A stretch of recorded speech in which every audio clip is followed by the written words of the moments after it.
So today evening, our topic is in hidden hunger. So hidden hunger, basically, what is the meaning of the hidden hunger? So why is hidden hunger is there? We know hunger and all. Then what is the relevant of the hidden hunger and what would be the better management and the root cause and the consequences for this metabolic syndrome X, and the non-communicable disease of this hunger? Basically, in the cases of hidden hunger, there is a one particular director from the former director, deputy director of UNICEF, who has mentioned that hidden hunger due to the micronutrient deficiency does not produce hunger as we know it. You might not feel it in the belly, but it strikes at the core of your health and the vitality. So hidden hunger is something that you can see, like belly fat, android obesity, gynoid obesity, the central obesity and all the part. But this part, what you can see, that strikes at the core of your health and the vitality. So if we talk about our health, our vitality, our protective mechanisms, everything, then we should talk about our micronutrients. Then what is hidden hunger? So there are typical types of hidden hunger. One is the physical hunger. We feel it and we need for foods to address it when energy level goes down. If we talk about the emotional hunger, we know it, the craving for foods we like most, we can eat anytime by seeing them. Our mouth watering starts, we may not be feeling low energy level, with full stomach also we like to eat, because we know there are different mechanism is going on. If we talk about our leptin, if we talk about our ghrelin, if we talk about our adrenaline, noradrenaline, all these hormones. But hidden hunger is something different, unlike of this, because in the cases, if we talk about our energy, we should talk about our macronutrient like carbohydrate and fat. If we talk about the bodybuilding parts, hormonal mechanism, enzymatic actions and mechanism, we should talk about our protein part. But in the cases, scenario, once we come down the hidden hunger part, we also call it micronutrient deficiencies. So if we talk about the micronutrient deficiencies, then we should talk about the vitamins and minerals. So hidden hunger, if we talk synergetically in the two terms, there's a vitamins and the minerals. So vitamins and mineral deficiency, we used to call this hidden hunger. This affects more than 2 billion individuals, or 1 in 3 people globally, if we talk about the FAO 2013. Its effects can be devastating, leading to mental impairment, poor health, low productivity, and even death. Its adverse effects to the childhood to survival were particularly acute kind of condition, especially within the first 1,000 days of a child's life, from the conception to the age of 2, resulting in the serious physiological and cognitive consequences when you talk about this hidden hunger. Even mild to moderate deficiencies can affect a person's well-being and development. So in addition to the affecting the human health, hidden hunger can be cultural, can be socio-economic development, particularly in the low and the middle income countries. So we can't come to know without lactase. It is a cellular level when cells are deprived of micronutrients for their biochemical actions known as the hidden hunger. This can lead to lots of chronic illness, including the low immunity, because nowadays we are very much concerned about the immunity, because after the COVID pandemic is going on. So yes, immunity is not a short term, it's a very big term. We will come to know what about these things.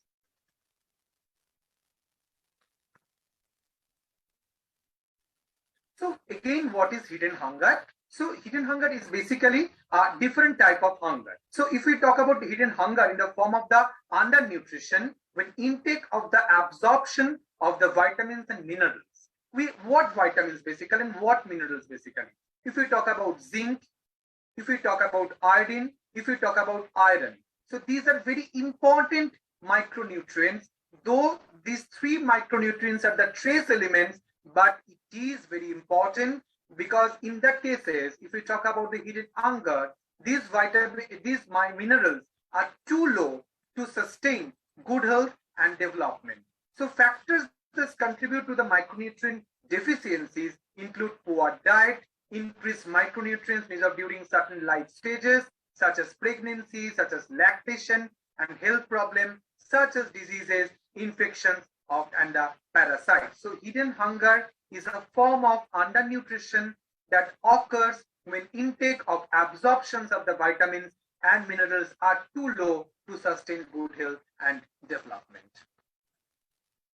So already I have discussed there are 200 crore, like 2 billion of people, 1 in 3 people, nearly half of the world's micronutrient deficient population live in India. So in that cases, if we talk about the hunger definition, so basically, if we talk about the hunger, then it's a distress related to lack of food.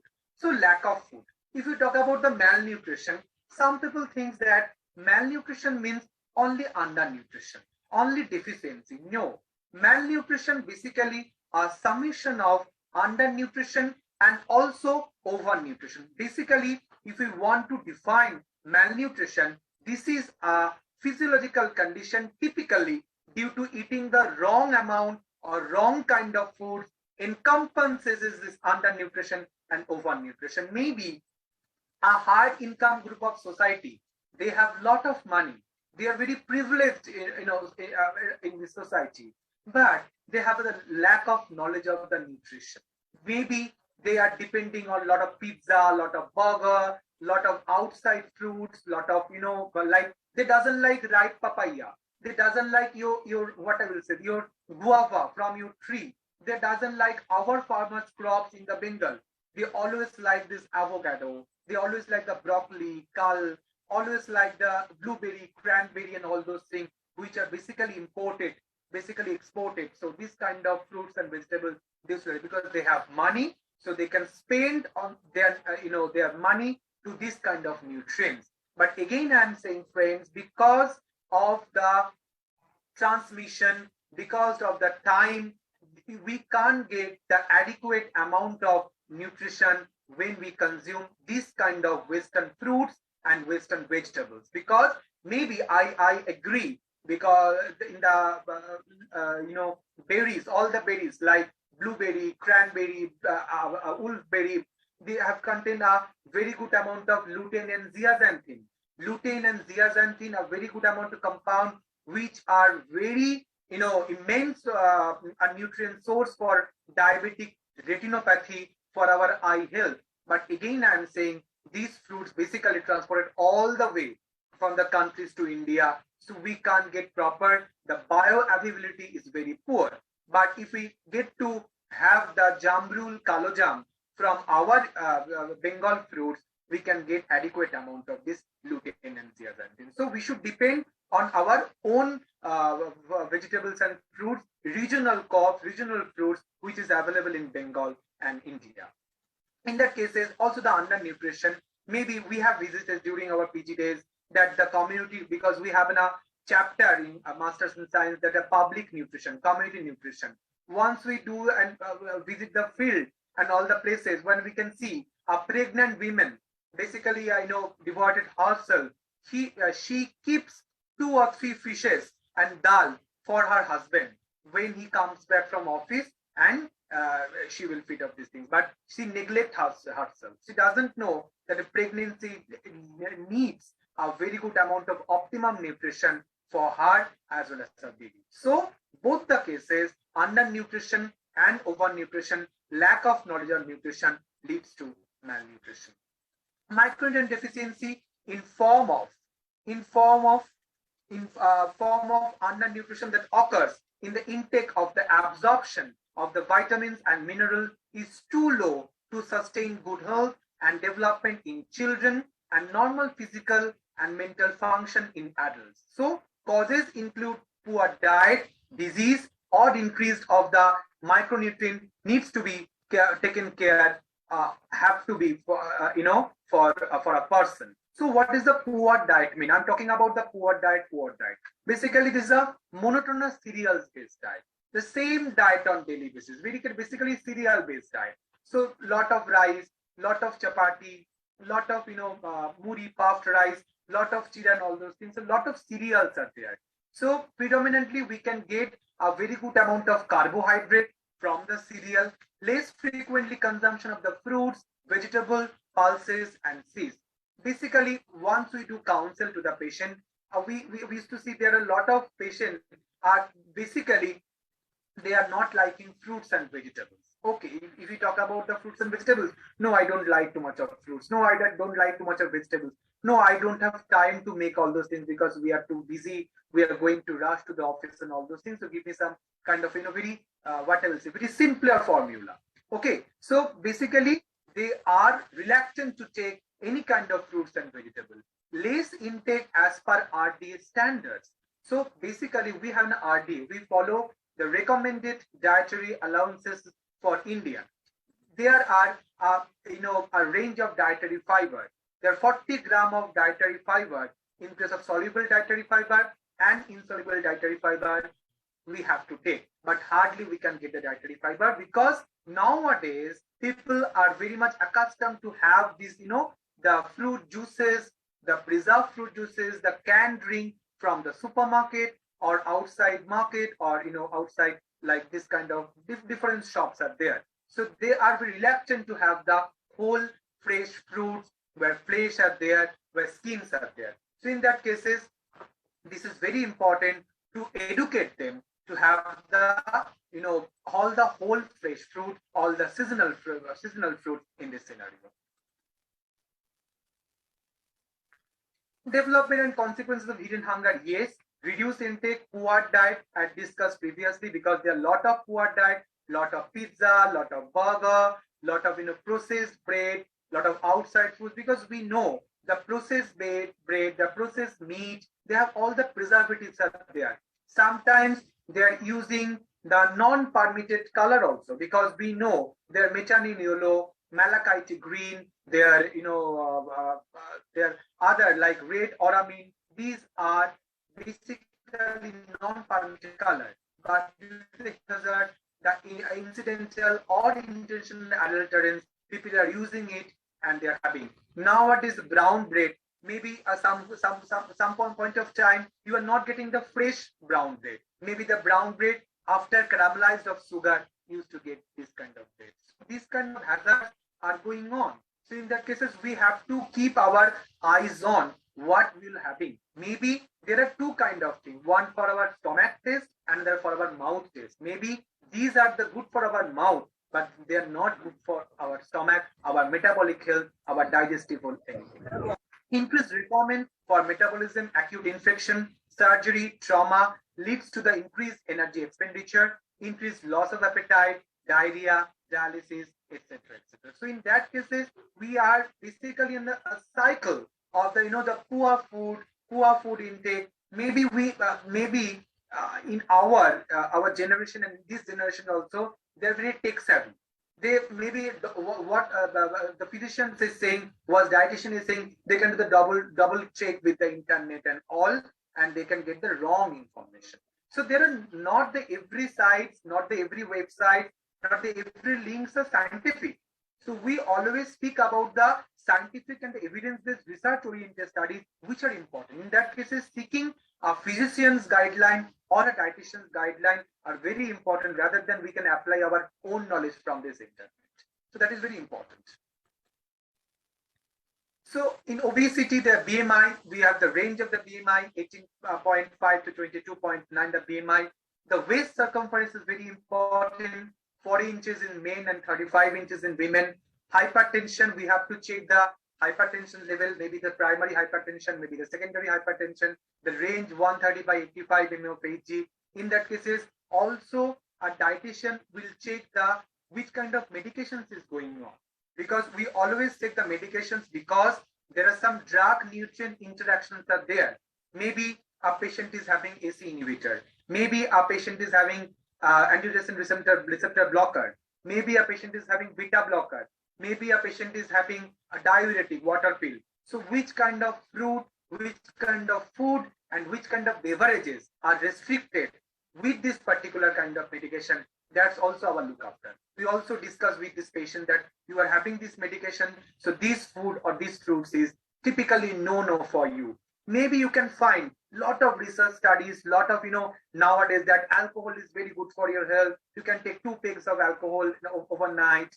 This is contain a very good of antioxidant, ellagic acid are there, but that is not too much of evidence based. The research is still on going on. But there, if you are having statin or if you are having alcohol, it will give a detrimental effect to your health. So if statin, HMG reductase, or any beta blocker or any kind of blood pressure lowering medications is going on, you have to restrict your alcohol. So that is very important. Diabetes, we know that diabetes range, the fasting blood sugar is 100 mg per dl. But nowadays we can consider till 125 mg by dl is a pre-diabetes. More than 126 mg by dl, we can consider a patient is diabetic. So to the pre-diabetes stage, patient is going for the impaired glucose tolerance and also a very good amount of diabetic diet. There is nothing is called diabetic diet, but the diet should be a calorie constraint, restrictions of all the food and food groups also, and could be a balanced diet. Maybe a person is a diabetic, so he or she can say, no, I will not have rice, I will have only roti. No, I will have only the oats, I will not this thing. So this is something is very absurd. If you have diabetes, you can have rice, you can have roti, you can have oats, you can have quinoa, you can have dalia, anything, but according to our food choices. Because we are Indian, different region have different staple food. So our region, rice roti. Some region, curd rice. Some regions, idli. Some regions, uttapam. Some regions are different kind of cereal. So we have to plan. We have to calculate the calorific value, number one, and number two. To that, we have to make a mixed platter of the complex and the simple carbohydrate. It's not like that we are not having the simple carbohydrate. Yes, you have to restrict the sucrose, the table sugar, because this is the empty calorie, and also we have to restrict the high fructose corn syrup, aerated drinks, all the cold drinks and the carbonated beverages, because this is also the empty calorie are there. In that case, we have to restrict. But again, a diabetic patients can have mango, a diabetic patients can have grapes, but the calorie calculation should be there. Yes, we are talking about the glycemic load, glycemic index, and all the food groups and the vegetables also. But again, it has to be calculated, customized by a qualified dietitian. That is very important. And also dyslipidemia, we talk about the triglyceride, we talk about the HDL. But in that cases, when we used to do the cardiological diet practices, we can see the LDL level. Total cholesterol is important, but also the major concern is a lipid profile is the LDL. LDL shouldn't be elevated. In that cases, the atherosclerosis plaque will happen, and it will be given a detrimental health effect for a heart health. So in that cases, what could be the DASH diet? Dietary approaches to stop hypertension. We have to apply to particular dietary pattern for customizing making diet chart. So in that cases, we have to think each and everything once we make our diet. It's not like that a single printout diet chart are common for each and one individual. No, it could be case specific. It could be also medicine specific. Maybe a person having heart failure, he or she is having some kind of medication. So maybe in that cases, physician, doctors, and other doctors also restrict some fluid restriction. So in that case, we have to check what kind of diuretics is going on. Okay, in that cases, according to the temperature, the weather, because we're talking this tropical country, the summer is maximum time of there in India. So in that cases, we have to check these things also, and also the body weight. Accordingly, we have to up titrate the fluid balance. 1.5 liter is very theoretical, but we have to customize this again for the case. So adding more colorful fruits and vegetables to your diet. Why color is important? Because yes, lot of flavonoids, lot of phytochemicals, we used to get all the fruits and vegetables, because this is a very important color, like anthocyanin, ponzu. These all are very important, because if you talk about tomato, we can get a very good amount of lycopene from tomato. If you talk about onion, we can get very good amount of allicin from the onion. If you talk about the garlic, we can take very good of allyl sulfide from the garlic. If we talk about the brinjal, we can get very good amount nasonin from the brinjal. If we talk about apple, we can get a very good amount quercetin from the apple. If we talk about soybean, we can get very good amount of phytoestrogen and very good a good factor as a flavonoid is the soybean. So there are lot of vegetables, lot of fruits, colorful fruits have a very important micronutrients, flavonoids, and also the phytochemicals are there. Eating seasonal fruits and vegetables every day, because yes, this is very important, because good amount of folic acid, good amount of vitamin K, good amount of anthocyanin, good amount of like beta carotene, we can get the seasonal vegetables. So seasonal vegetables are very important, but again it's case specific. Maybe a person is suffering from the hyperkalemia, maybe a person is suffering from the other disorder. In that cases, doctor has prescribed like blood thinner, like warfarin, maybe acetrom, such kind of drugs. In that cases, vitamin K should be restricted. So again, it's a very case specific, but yes, for the common population, these are very important.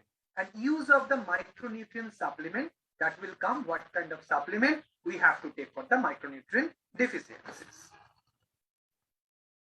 So how much quantity of fruits and vegetables we should incorporate in our diet on daily basis? The expert committee of the Indian Council of Medical Research, taking into consideration nutrient requirement, has recommended that every individual should at least this kind of fruits and vegetables. Again, I am saying we are the dietitian. Then we have to break and split lot of food groups. Like first we can come to the cereals, then we can come to the pulses and legumes, then we can come to the three kind of vegetables: vegetable A, vegetable B, vegetable C. Vegetable A means green leafy vegetables, vegetables B means other vegetables, and vegetable C is the roots and tubers. In case of the diabetes population, the diabetic patient or the obese, maybe the diabobesity, we try to restrict the roots and tubers this part. Again, I am saying this is very theoretical. Practically, one piece of potato or ekta ektukhani alu posto khelo, it will not make any differences. So green leafy vegetables could be 50 gram, other vegetables could be 200 gram, roots and tubers 50 gram, and the fresh fruit 100 to 150 gram should be consumed regularly. Why not fruit juice? Because fruit juice, they can get only the calorie, there is no dietary fiber, then no the important the micronutrient, the antioxidant, with the skinny part of the fruits and vegetables, they are basically devoid. In that cases, the fruits, the whole fresh fruits, they can they can take on regular basis. But yes, a person is not able to chew properly in the geriatric stages, we can introduce this kind of fruit juices and other things. But it should be homemade, not from the outside supermarket, which is contain lot of preservative, lot of customized sugar, and also the other non-permitted color. The key lies in eating a variety of them with different colors, include common consumed leafy greens, tomatoes, and other vegetables. Apart from those which yellow, orange, red, deep red, purple colored citrus fruits being vitamin C rich and diet very significantly. Yes, different color has a different significance. Definitely, we can find nowadays purple cabbage according to the other cabbage sources. But yes, purple cabbage contain good amount of the anthocyanin, which is very basically a beneficial effects to our health. So that also a matter of concern. So do we consume micronutrients from the fruit? The data says no. Now we'll come to the database and data-wise analysis. The Indian population, micronutrient malnutrition is a common and a serious problem. Micronutrient malnutrition can lead to the high morbidity and mortality.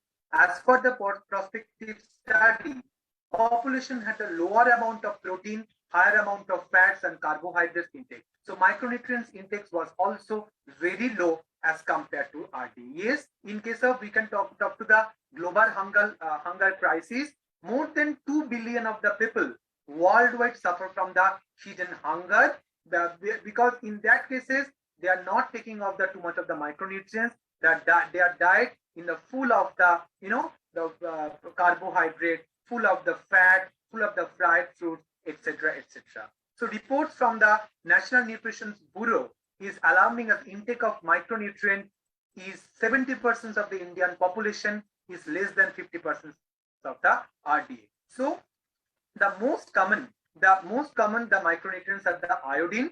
So importance of the iodine we know very well. The brain damage in newborns, reduce the mental capacity and the goiter. So in that cases the effects include this iodine. We talk about the vitamin A, severe visual impairment, blindness, increased risk of the severe illness and the death from the common infection such as diarrhea and measles in the preschool age children, very important. And also the zinc. Zinc is weakened immune system and more frequent, infection, stunting. So this is very common for the zinc. So iodine, iron, vitamin A, and the zinc are very important micronutrients. That is also our major discussions part. The main direct cause of the micronutrient deficiencies in the insufficient intake. Pulses, vegetables, fruits, nuts, oilseed consumed less frequently. Poor monotonous cereal-based diet in India. Inadequate nutrition intake according to the RDA standard. So this is all together leads to again micronutrient deficiency. If we are not taking pulses, if you are not taking vegetables, if you are not taking fruits, we are not getting the enough RDA. Yes, we can get a vitamin B6 from the rice, but that is that can't meet our RDA level. So if we want to meet our RDA level, then we have to go for the pulses and vegetables. We have to get 200 grams, 250 grams of vegetables daily basis, 100 grams of green vegetables on daily basis. So we are not taking of these things. So it's lead to the micronutrient deficiency. So regular micronutrient supplement can prevent hidden hunger and its complication, may help to decreases insulin resistance and related metabolic syndrome. If we talk about the insulin resistance, then very important thing. Why the insulin resistance doesn't happen? Because minerals and the trace elements, the micronutrients that are essential to the human body but present only in the traceable amounts. So in that cases, if we talk about the diabetes, there are a lot of review articles, there are a lot of PubMed index kind of a publication. They are saying the levels of trace elements are vary considerably among different population contingent to the compositions of the diet. So in that cases, why the diet are missing? The missing of zinc, missing of copper, missing of iron, chromium and iodine in their diet occur in both developed and the developing countries, largely due to the malnutrition and the dependence on the indigenous nutrition. These overall deficiencies and a few cases there we can see that the essential trace elements may lead to the imbalances in the glucose homeostasis and insulin resistance. The more